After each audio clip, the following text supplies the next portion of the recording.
Actualité du jour, c'est vendredi, le chef de l'État Félix Tshisekedi a présidé le 8e Conseil de ministres du gouvernement Judith Suminwa.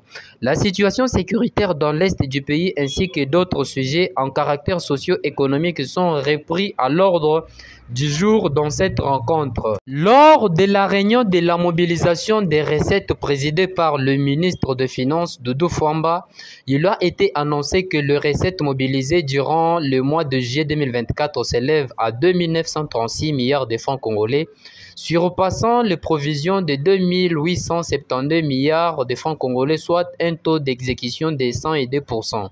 Ces résultats témoignent de l'efficacité des réformes en cours. Le ministre a ordonné des directives claires pour améliorer la communication et la transparence entre les régies financières.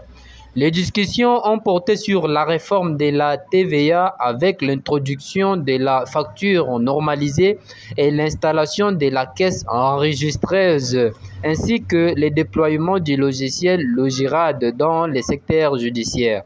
En réponse aux directives du président de la République, des alignements fiscaux sont prévus pour les zones de conflit à l'Est.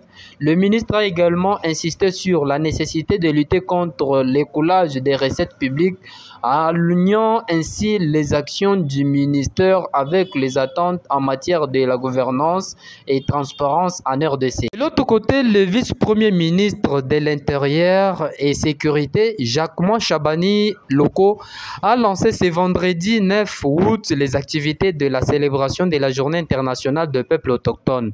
Cette journée constitue un cadre d'échange et de réflexion sur les devoirs communs afin d'améliorer les conditions de cette communauté et de réparer les injustices dont elle est victime.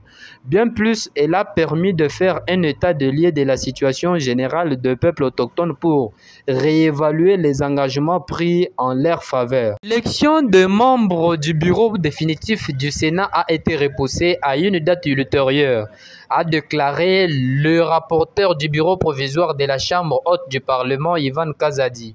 Il évoque des raisons sécuritaires et logistiques. Il rassure que nous ne sommes pas concernés par la désignation du ticket de l'Union sacrée. Nous sommes le bureau provisoire et nous organisons les élections conformément aux textes qui nous régissent.